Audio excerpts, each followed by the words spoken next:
My manager fired me 3 weeks before my 25-year pension kicked in, saying I was no longer a good fit for company culture. When I asked HR about my pension, they said employment was terminated before vesting period completed. I just smiled and said, "You're absolutely right about company culture." Then I sent everything to the labor board. I accepted the job offer and sent Henderson a formal rejection of their reinstatement offer. In my letter, I wrote, "After careful consideration, I've decided that Henderson's company culture is not aligned with my values. I wish you success in rebuilding the trust you've lost with your employees and community." The lawsuit is still proceeding because even though Henderson offered me my job back, they haven't admitted wrongdoing or agreed to pay damages for the emotional distress and financial uncertainty they caused. My lawyer says we have a strong case for punitive damages given the deliberate nature of their actions. The Department of Labor investigation resulted in Henderson being fined $450,000 for pension discrimination violations. They were also required to establish new policies and oversight to prevent future violations.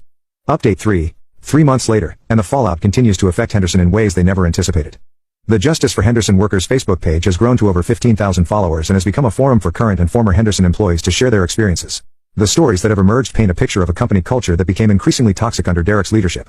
Several current employees have posted about being afraid to take sick days or vacation time because they worry about being labeled as not committed to the company. Others have shared stories about being pressured to work unpaid overtime to meet Derek's efficiency metrics. The most damaging revelation came from a former HR employee who posted about being instructed by Derek to find performance issues with specific longtime employees. She shared email screenshots showing Derek specifically requesting documentation that could be used to justify terminating employees who were approaching pension eligibility. Henderson's reputation in the community has been severely damaged. 3 major customers have terminated their contracts, citing concerns about the company's ethical practices and employee treatment. The local Chamber of Commerce removed Henderson from their board of directors.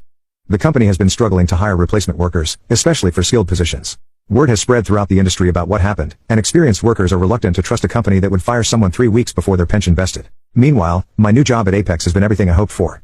The company culture is completely different. They actually value experience and treat employees like human beings rather than disposable resources. I'm working on quality improvements that could save them millions of dollars, and my suggestions are welcomed rather than dismissed.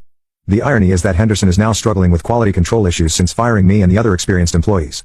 They've had 2 major product recalls in the past month, and one of their biggest customers has threatened to find a new supplier if the problems continue. Tyler, Derek's nephew, apparently couldn't find another job after his social media posts went viral. According to someone who knows the family, he's had several interview opportunities fall through once potential employers Googled his name and found the news articles about the Henderson scandal. Derek himself has struggled to find new employment. My lawyer tells me that several companies have contacted him for references during Derek's job search, and word has spread throughout the industry about his practices at Henderson. Final update. 6 months later, and I can honestly say that getting fired was the best thing that ever happened to my career. The lawsuit against Henderson was settled out of court for a significant amount that I can't disclose due to the settlement agreement. What I can say is that it was enough to ensure my financial security even beyond what my original pension would have provided. Henderson has struggled to recover from the scandal. They've had 3 more major customers terminate contracts, and they've laid off about 40% of their workforce. There are rumors that they're considering bankruptcy or selling to a larger company. The company brought in a new management team that has been trying to rebuild their reputation.